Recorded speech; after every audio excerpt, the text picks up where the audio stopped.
One of the questions that I get asked a lot is, how do I decide to move forward in my relationship post-betrayal? How do I know that it's a good idea, and what are things that I should look for? So I'm going to go through today and name some things that I believe must happen in order for there to be a full repair. Leslie Wells, Connection Coach here. I help individuals heal, thrive, improve in their romantic relationships by looking at things through an attachment lens.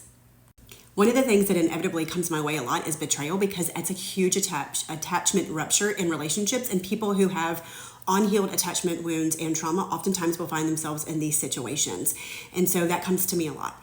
So one of the things that I want to say is that there absolutely is the possibility for potential full repair and healing after this has happened in marriages.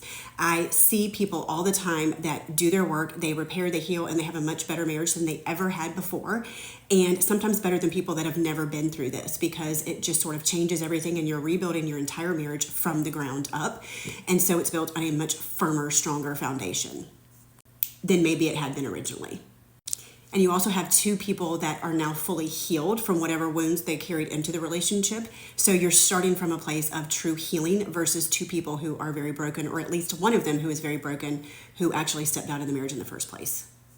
So it's really important that you actually first start by asking yourself why you want to repair the relationship. And the reason I say this is because our attachment wounds, if we have anxious attachment, the anxious attachment will lead us to want to salvage and save a relationship, but it's not truly our desire, or it's not truly based on the relationship. It's based on our attachment wounds. So it's really important to actually look at the relationship to see what it is that you are saving.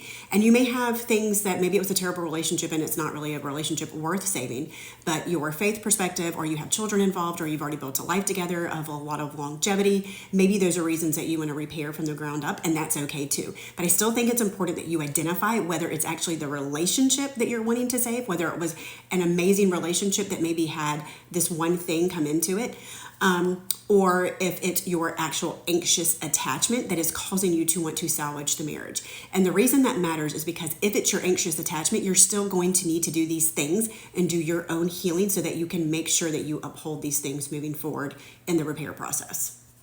So step one that I would say is that the affair absolutely must stop. The partner who did the betraying has to end and cut all ties with the person. I recommend that if that has not happened, if that person is stuck in limerence and they are unable to let that relationship go, that there is a separation, that they are actually able to feel the loss of the relationship. Until the person who came into your marriage and helped play a part in the destruction of your marriage is completely gone and withdrawn, you cannot find healing and repair. If your partner is unwilling to get rid of the affair partner, block all ties, cut things with them, block them, they are completely out of your life, then you are not going to be in a safe place for repair. The other things that I would say is that you need absolute full disclosure. I don't mean that you get into the nitty-gritty of all the details if it was a physical affair, but you absolutely deserve to have your questions answered.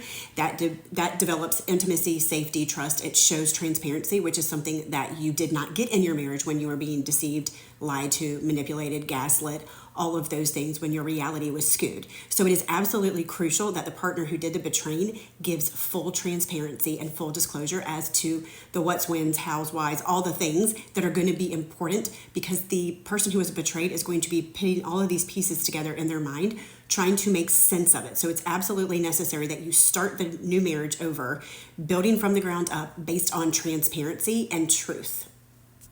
And that person needs to express true remorse. If that person is not taking accountability, if they are not truly remorseful for what they have done to you, to the relationship, to themselves, to their children, if they're a Christian, they need to have remorse for breaking God's heart. If they are not remorseful and they are not able to show that remorse, then you're not ready to move forward and rebuild. You also need to see changed behavior. If you are starting to rebuild and you don't see any behaviors changes, then you don't need to move forward.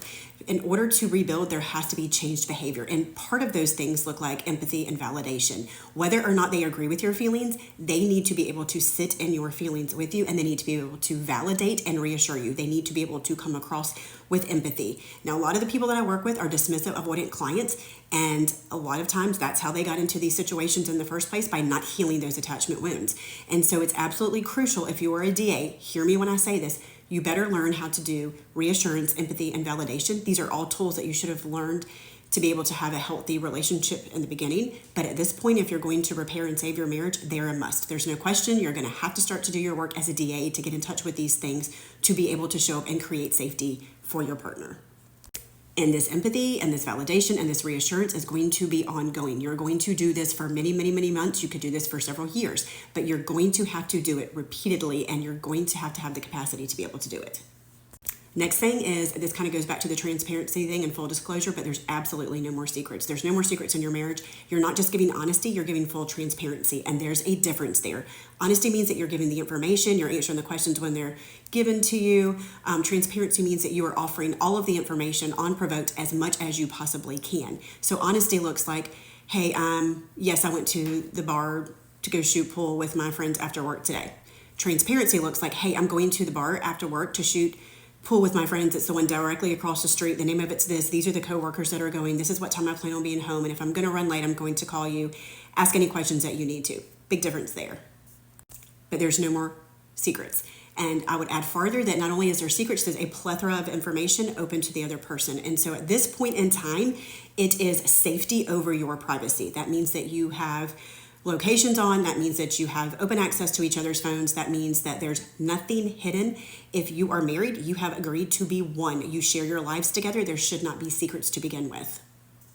Another thing that is extremely important for repair is that the person who did the betraying absolutely needs to figure out their why, and they need to be able to express that to the person who was betrayed. And it may not be one big why. There may be a lot of little things that add up to that why. It could be a lot of childhood traumas that have finally come into play, a lot of core attachment wounds, feelings of being not enough, needing external validation, feelings of unworthiness, rejection, abandonment.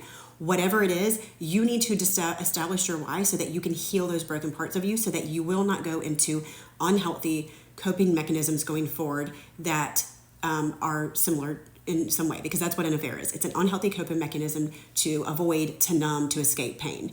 And so it's really important that you figure out your why for you to affect your future behavior and coping mechanisms. It's also crucial for the person who was betrayed, because they have to have some sort of understanding. If they understand your why and know that you are working on it, then they can begin to feel safer that you're working on that, so you're not going to go in the same direction going forward. I think it's also important not only to tell them your why, but to tell the person why you even want to stay in the relationship, because in their mind, you clearly didn't want the relationship if you risked the relationship for an affair to begin with. So they need to understand that you value the relationship. You need to put that into words and express why you value the relationship, that they are valued as a partner, and why you actually want the relationship. That will help them put the puzzle pieces together to understand how you could compartmentalize and how you could still love someone and do what you did to them. And I know that there's this whole thing out there that you can't love someone and do this to them. That's absolutely not true. Most people that have an affair, 87% of them have no desire to leave their partner. It's usually nothing to do with the partner. It has everything to do with the brokenness and the betrayer. But the truth is that we all love people, and we are all capable of hurting them, even if it's not in that major way. Some of us are not capable of doing that. But at the same time, we all hurt people that we love, no matter that we love them or not. Because unhealed people hurt people. The other thing that needs to happen is that the betrayer needs to make sure that the betrayed definitely understands that they are 100% committed to doing their work, and they need to see that work in action. They need to see action steps being taken. They need to see them working on that. They need to see the fruit of that progress and see things changing. If the person who betrayed is not 100% committed to the work, and long-term work, I mean, we're talking a year and a half, 2 years, 2.5 years, long-term work. If they're not committed to that, you're wasting your time. There's going to be resentment, bitterness. It's going to get brushed under the rug. It will never get repaired or healed, and it will not go away without repair. I have people that were betrayed in their 20s, and in their 60s, they are still struggling with it because they never actually healed and dealt with it. This is not one of those things that goes away or gets better with time. You have to actually do the healing work, both partners together, to heal the relationship. The last thing that I would say that is a requirement is that it never happens again. That there's the understanding that you are committed to doing this, but if it ever happens again, you are out of the relationship. The amount of trauma and repair that it takes for a person to heal from this, you cannot do it twice and still be very, very safe and healthy and functional. It has long-lasting effects. It is a trauma that affects the brain, the nervous system, the body.